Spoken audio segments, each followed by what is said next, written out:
Whalawhalahi atu hane tau wala tala tutupu ke lata i mai awhiawhinei. Koe tau hata kianga ko mō mai whahi fuafuang matangi ke maua mana ki ha kua lauia i South Pasifika ke he El Nino. Koe whai whakatutalaanga he mga honei ke lata me tau whakakuanga Comprehensive Sexuality Education ke he tau aonga. Koe tupe whahi ngā hofisieka ke he tau hokotaki ke he tau laulahi he tau whiau ne kua mamase. Koe fuafuanga mai South Pasifika ke lauia i ke he El Nino, wai ko whai whailoanga ke maua manaki e tau motu, ke whala tau hiki kianga ke he tau matangi. Talhau e hukui mai he whai fuwhang matangi he motu, koe El Nino nā kai fōu ke he motu, ha koe iloa ke he mahaia, ke he tau whitungu fūru, ke he whangu fūru, koe toa la ke he motu, me lauia i fōke ta malolo sendu tangata, tau whahinga huwhanua, tau tuanga he vai, mai whalu mena fōki. Koe ke fōki e tau mena nei, ne kua tutupu, mo tau whakakuanga ke maua manaki, koe hingoa ni e tau puhala ke ne kua lauia i motu, mai tau tangata tō whai whakatakaanga ke paletua kiai. Koe ni we koe motu nā kai whai lele whoki, moe koe whai uhani ne kua tua kiai, ne kua toka atua ki walo whanua, si kua lata ke lewe ki au te ke he koloa mahuinga nei. Koe tamin nei ne kua lata ke tau siosa ke maua manaki, ha kua whai fuafuanga tō tū toko lalo e uha katoa i ke he motu. Ke kamata mai mahina ne iurei, hoko mahina amasi he toko hau. Tōku si tō tōru ka e whai kehe whakahanga he tuanga he uha, ke tō tōra mota. Ke maumamana ki tō tangata, ke anga me mahani ke ngā hua ke lunga he whanua, hei whai tō whangala kau, kua lata ke tō ke lata mai tō mga haho, toko lalo he uha po ke tō he la, pia ni whoki ke lata mai whahi lewe ki anga he vai,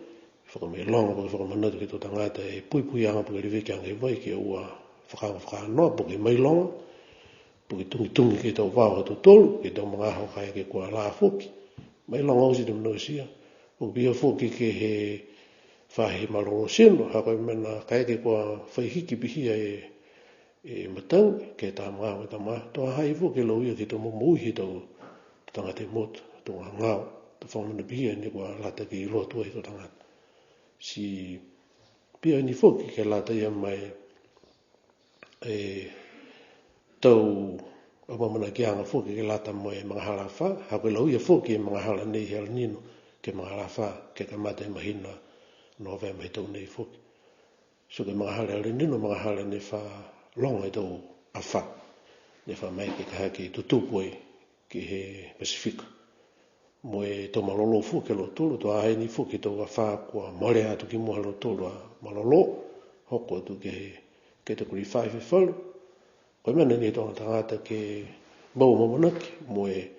whai ngā hua kua lango ke mau tōru, ke mua tō i tō whailoanga, me whakailoa atu ke tō tangata, ke no nofo mamanaki, no nofo tau zulisi. Koe tau hata ki anga whoki ke tō tangata e motu ke tukutuku hefu e tō mtanga hua tungitungi tō hao ke mga ho ka mangula he kelekele ne ki tutupua e tō le kua lafkilunga.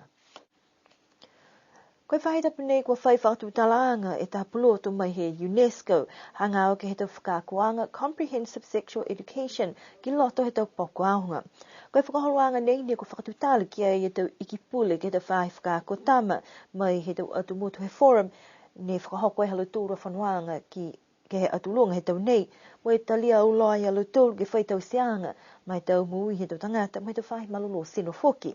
Ke tau ua whehong maua ne haia e taha kumikumianga, ke whai atu motu ki sio kai manako na kai ke whai whakakuanga pehe nei ke lata e mo e tau aonga, he tau whanau kiki mo e aonga tokolunga. Koe whahi tapu nei ne hoko mai e tapu lotu he UNESCO, ke liu tau se whoki e tau whakatutalanga, molo tūlu e tau whiaonga, tau mamatua mo e whalu a tau kau whoki. Koe taha na mata kupa ne kua maike ke kau whakataha i whoki e whahi whakakotama, mo e whahi malolo seno, mo e manako ke iloa mai he tau matua, halo tōle ta manatu. Ke puhala ni kua lata ke whakakua tu ke tau whanau. Ke tau whakatutalaanga haia e tau manatu ni kua pehe kaike ke whakako, kua lata ke manatu koe hingoa e tau whangamata kupu, ka whakako ke lata mo e tau atu tau. Si kua lata whoki he tau whiaonga ke moa e tau pepa mo e tau whakakuanga ne kua talia ki ai mo e hako e tau talahawanga. Talahawai e Mr. Peteru, kua lahi muka ke whakatutala mo e tau matakau he motu, ha kua whita whoki e whakakise e umoianga mai he whakatufono ke lata e me mataka hua nei. Kua whakakisimana atu e he whahinga hua whisika hangau ia ke he tau koloa, ke tau whia mua atu ke he tau whao ne kua mamase mo hina e lanu tau whai whakakisianga whoki ke lata me whala tau koloa tahi. Wa taha mena whoki ne kua nākai mai ki he talahaula tūru ke kumi whakahokulu atu ai ki he tau kakano, a kua nākai whai koloa lahi ke kumi ki ai, kai amina ki tau whai hikianga ke tau mga himua, mo e whala tau laumata ianga mai whafo. Talahau he tahe tau ofisa mai whaifusika kwa lata he tau tangata ke mai longa tau hikianga, mai matutaki atu ke alutolu ke kumi whakamakutu, koe lau ia whewhe e whala tau koloa, po ke tau manu ke he tau whia. Koe tau hokotaki ni ku maua he mga nei, ke whala tau mtakawi tunga ia ke he uafo ia lofi, mo e tau walatahi ke mangu hakupu, ni kua kisia kehe, mo e whalu tau talahau anga kwa nākai longa la he tau eka, ni kua hiai ke he tau whia tunga he tau wahai kua mole atu ke whalu tau mtakawi. Le pehe mai whainga hua ko mari kiski lunga e mawhanawhana he puketahi mai mai ki he tau hiki ki hanga tehinei ke lau ia fuki whala tau whahi. Koe taha lakaanga fuki ke latai mai taha palana ke leveke atu ke he tau koloa